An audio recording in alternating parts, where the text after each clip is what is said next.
নমস্কার, আপনারা নিশ্চয় সুস্থ আছেন, ভালো আছেন। আজ অর্থাৎ 26শে July 2025 government of West Bengal department of planning joint administrative বিল্ডিংয়ের পক্ষ থেকে আমাদের পাড়া আমাদের সমাধান নিয়ে বিজ্ঞপ্তি প্রকাশ করলো, যার মেমো নাম্বার 2/APAS/202 ডেটেড 26শে জুলাই 2025। রাজ্যের প্রায় 80,000-এরও বেশি বুথে এই প্রোগ্রাম হবে। 3টি বুথ নিয়ে একটি এপিএস ক্যাম্প তৈরি করা হবে। দুয়ারে সরকার প্রোগ্রামে জমা দেওয়া অ্যাপ্লিকেশনগুলো এই এপিএস অর্থাৎ আমাদের পাড়া আমাদের সমাধান ক্যাম্পেও জমা দেওয়া যাবে। 2রা আগস্ট থেকে 3রা নভেম্বর পর্যন্ত আমাদের পাড়া আমাদের সমাধান এই ক্যাম্পগুলি চলবে।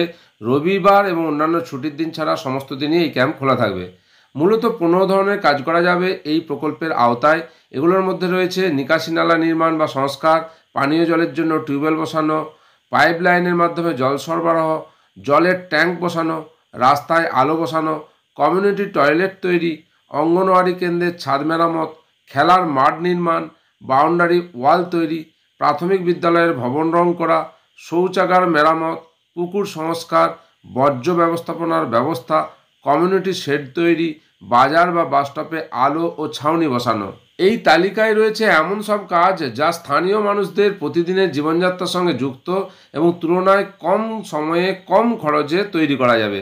এতদিন সরকারি প্রকল্পে কিছু ক্ষেত্রে যে ধরনের কাজ করা হতো, ওই সব কাজের অনেকটাই বাদ গেছে এই কর্মসূচিতে, অর্থাৎ আমাদের পাড়া আমাদের সমাধান কর্মসূচিতে। এসওপি অর্থাৎ স্ট্যান্ডার্ড অপারেটিং প্রসিডিওরে স্পষ্ট করে বলা হয়েছে, বড় ধরনের নির্মাণ কাজ যেমন নতুন স্কুল, আইসিডিএস কেন্দ্র বা সরকারি দপ্তরের ভবন তৈরি করা যাবে না। জমি কেনা বা ভাড়া নেওয়াও নিষিদ্ধ। প্রকল্পে ব্যবহারযোগ্য জমি অবশ্যই সরকারি হতে হবে অথবা এমন জমি যেটি নিয়ে কোনো আইনি জটিলতা নেই। ব্যক্তি মালিকানাধীন জিনিস যেমন বাইক বা জলের পাম্প দেওয়া যাবে না। সরকারের বক্তব্য, প্রকল্পটি জনসমষ্টির উপকারে আসার জন্য, কোনো ব্যক্তি বা গোষ্ঠীকে সুবিধা পাই দেওয়ার জন্য নয়। এই প্রকল্পের মাধ্যমে কোনো প্রশাসনিক খরচ, অফিসের জন্য সামগ্রী কেনা কিংবা সরকারি কর্মীদের বেতন দেওয়ার মতো কোনো ব্যয় বরাদ্দ করা যাবে না।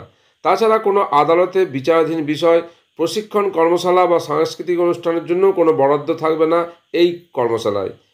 সরকারি ব্যাখ্যায় বলা হয়েছে, প্রকল্পের মূল উদ্দেশ্য হলো কম খরচে দ্রুত ফলদায়ক কাজ করা, যাতে সাধারণ মানুষ সরাসরি উপকৃত হন। যার খরচ বেশি এবং বাস্তবায়নে অনেক সময় লাগবে, সেগুলোকে প্রকল্পের আওতার বাইরে রাখা হয়েছে। দেখা যাক এপিএস অর্থাৎ আমাদের পাড়া আমাদের সমাধান এই কর্মসূচি কেমন জনমানুষের প্রভাব ফেলে এবং মানুষ কতটা উপকৃত হয়। এপিএস সম্পর্কিত যে বিজ্ঞপ্তি আজ প্রকাশিত হয়েছে তা আপনাদের সঙ্গে শেয়ার করলাম। আপনারা সকলে সুস্থ থাকুন, ভালো থাকুন।